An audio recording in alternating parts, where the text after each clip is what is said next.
ओम नमः भगवते वासुदेवाय नमः। समस्त दक्षिणी राजस्थान प्रादेशिक माहेश्वरी महिला संगठन, जिला एवं नगर माहेश्वरी महिला संगठन भीलवाड़ा से आप सभी को सादर जय श्री कृष्णा।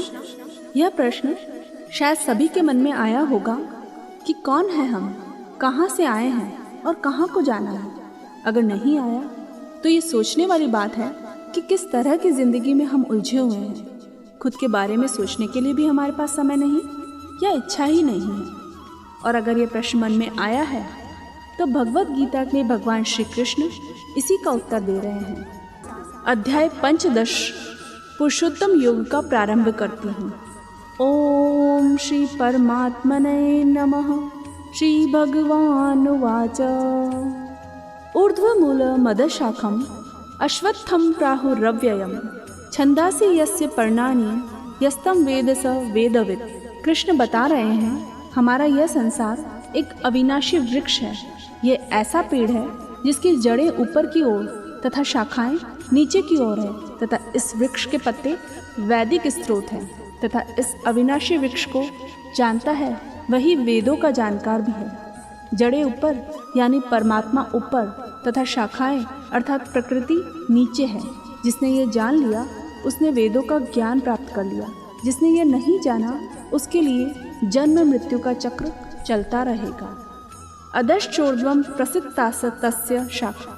अधश्चोर्ध्वं प्रसिद्धास्तस्य शाखा गुण प्रवृद्धा विषय प्रवाला अधश्च मूलान्यनुसंततानि कर्माणु बंधिनी मनुष्य लोके। इस संसार रूपी पेड़ की समस्त शाखाएं अलग अलग योनियां मानिए। इस वृक्ष की शाखाएं सब ओर फैली हैं। इस वृक्ष की शाखाएं प्रकृति के तीनों गुणों द्वारा विकसित हैं तथा जो नई कौपलें नए पत्ते निकलते हैं वह हमारी इंद्रियों के विषय हैं। जो जड़ें हैं जो नीचे जा रही हैं वे बंधन हैं। इन्हीं जड़ों में सकाम कर्म करने वाले यानी फल के लिए कर्म करने वाले बंधे रहते हैं। न रूपमस्येह तथोपलभते नान्तो न चादिर न च संप्रतिष्ठा अश्वत्थ मेनम सविरूढ़मूलम असंग शस्त्रेण दृढ़ेन चित्वा। इस संसार का जैसा स्वरूप शास्त्रों में वर्णन किया गया है और जैसा देखा सुना जाता है वैसा तत्व ज्ञान होने के पश्चात नहीं पाया जाता। जिस प्रकार आँख खुलने के पश्चात स्वप्न का संसार में नहीं पाया जाता। इसका आदि नहीं है। यह कहने का प्रयोजन यह है कि इसकी परंपरा कब से चली आती है इसका कोई पता नहीं। इसका अंत नहीं है। यह कहने का प्रयोजन है कि इसकी परंपरा कब तक चलेगी इसका भी कोई पता नहीं है। इसीलिए इस अहंकार ममता और वासना रूपी अति दृढ़ मूलों वाले संसार रूप पीपल के वृक्ष को दृढ़ वैराग्य रूप शस्त्र द्वारा काटकर ही उस अविनाशी पुरुषोत्तम को पहचान सकेंगे। ततः पदम ततः परिमार्गितव्यम यस्मिन् गता न निवर्तन्ति भूयः तमेव चाध्यम पुरुषम प्रपद्ये यथा प्रवृत्ति प्रसिता पुराणी। वैराग्य यानी निष्काम कर्म में अपना सब कुछ समर्पित कर देना। उस परम पद रूप परमेश्वर को भली भांति खोजना चाहिए जिसमें गए हुए पुरुष फिर लौटकर संसार में नहीं आते और जिस परमेश्वर से इस पुरातन संसार वृक्ष की प्रवृत्ति विस्तार को प्राप्त हुई है उसी आदि पुरुष नारायण के मैं शरण में हूँ। इस प्रकार दृढ़ निश्चय करके उस परमेश्वर का मनन और ध्यान करना चाहिए। निर्माण मोहा जित संग दोषा अध्यात्म नित्या विनिवृत्त कामा द्वंदेर विमुक्ता सुख दुख संजेर गच्छन्त्य मूढ़ा पदमव्ययम तथा। जिसका मान और मोह नष्ट हो गया है, जिन्होंने आसक्ति रूप दोष को जीत लिया है, जिनकी परमात्मा के स्वरूप में नित्य स्थिति है और जिनकी कामनाएं पूर्ण रूप से नष्ट हो गई हैं, वे सुख दुख नामक द्वंद्वों से विमुक्त ज्ञानी जन उस अविनाशी परम पद को प्राप्त होते हैं। अपनी सांसारिक कामनाओं को समाप्त कर सुख दुख का भेद खत्म करने पर ही प्रभु प्राप्त होते हैं। न तत् भास्यते सूर्यो न शशांको न पावकः यद् गत्वा न निवर्तन्ते तद्धाम परमं मम। कृष्ण सांसारिक बंधनों को काट परम धाम की बात कर रहे हैं। जिस परम पद को प्राप्त होकर मनुष्य लौटकर संसार में नहीं आते, उस स्वयं प्रकाश अर्थात जो स्वयं प्रकाशित है, उस परम पद को न सूर्य प्रकाशित कर सकता है न चंद्रमा, और न ही अग्नि, वही मेरा परम धाम है। सब परम धाम की बात करते हैं, पर क्या वे समझते हैं क्या है परम धाम? कृष्ण वही समझा रहे हैं। ममे वांशो जीवलोके जीवभूत सनातना मनः षष्ठानींद्रियाणि प्रकृति स्थानी कर्षति। प्रकृति में जब ब्रह्म का अंश मिलता है तब हम सभी प्राणी बनते हैं। कृष्ण कहते हैं इस देह में यह सनातन जीवात्मा मेरा ही अंश है।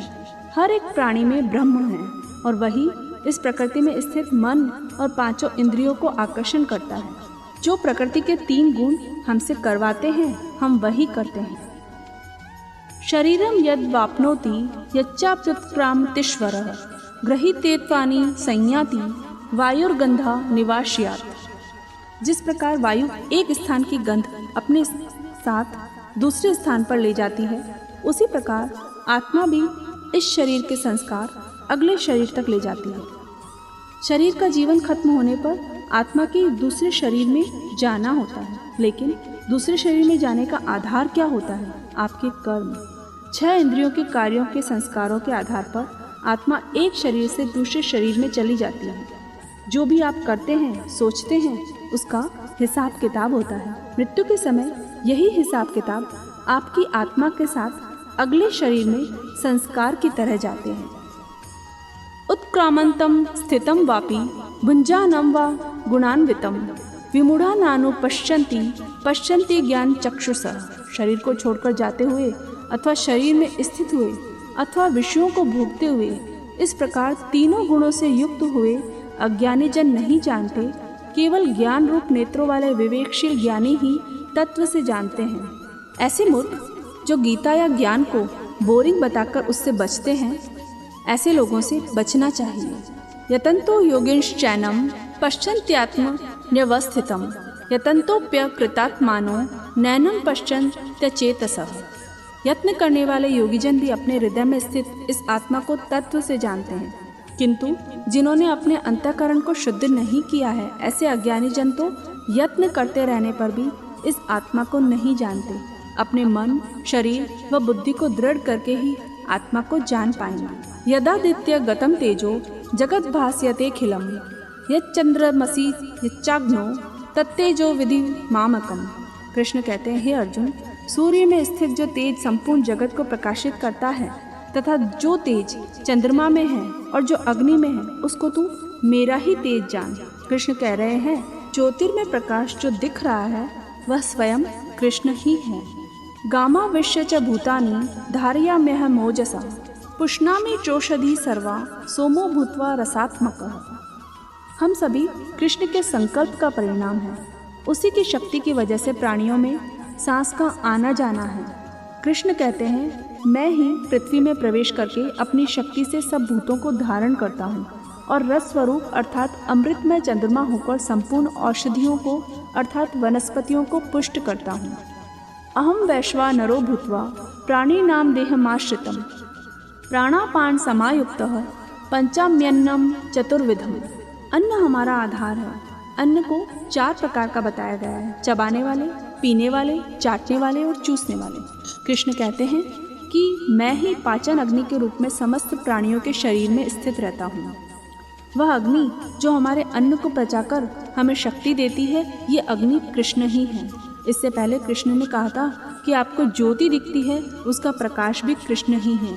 यहाँ कृष्ण स्वयं को पाचन अग्नि बता रहे हैं। यहाँ तथ्य यह है कि हम सभी क्योंकि कृष्ण के संकल्प का परिणाम है, इसलिए पूरे ब्रह्मांड की हर क्रिया का आधार स्वयं कृष्ण ही है। सर्वस्य चाहम वृद्धि सन्निविष्टो मत्थ स्मृतिर्ज्ञानमपोहनम च वेदेश्च सर्वे रहमेव वेद्यो वेदांतकृत वेद विदेव चाहम।